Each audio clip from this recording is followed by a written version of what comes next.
வாழ்க்கையே வெறுத்து போச்சு. வாழ்க்கையில எனக்கு உதவுறதுக்கு யாருமே இல்ல. நான் நிர்கதியா நிக்கிறேன். எனக்கு எந்த வழியுமே தெரியலையே! அப்படின்னு ஒரு இக்கட்டான நிலையில நீங்க நிக்கும் பொழுது, எந்த தப்பான முடிவும் எடுத்துறாதீங்க. உங்களை அந்த இக்கட்டுகளிலிருந்து, அந்த பிரச்சனைகளிலிருந்து காப்பாற்றுவதற்கு ஒருவன் இருக்கிறான். அப்படிங்கிறத நீங்க முதல்ல ஞாபகம் வச்சுக்கங்க. அவன் யார் தெரியுமா? திக்கற்றவர்களுக்கு தெய்வமே துணை என்று சொல்வார்கள், கேள்விப்பட்டிருப்பீங்க. அது மாரி திக்குகள் அனைத்தையுமே தன் கட்டுப்பாட்டில் வைத்திருக்கக்கூடிய ஒரு தெய்வம் உண்டு. அவன் வேறு யாரும் அல்ல, முருகப்பெருமான் தான். நீங்க உயிரை கொடுத்து கத்துறன்னு சொல்லுவாங்க இல்லையா? அது மாதிரி அப்படி ஒரு இக்கட்டான சூழ்நிலை வரும்பொழுது, முருகா, உன்னை இல்லாம என்னை யாரு காப்பாத்துவா?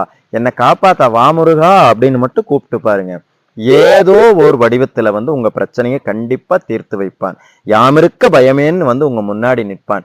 ஒன்றை மட்டும் மறந்துடாதீங்க. காப்பாற்றியது வேறு வடிவமாக இருக்கலாம். ஆனால் காப்பாற்றியவன் அந்த கந்தசாமிங்கிறத மட்டும் மறந்துடாதீங்க. முருகனிருக்க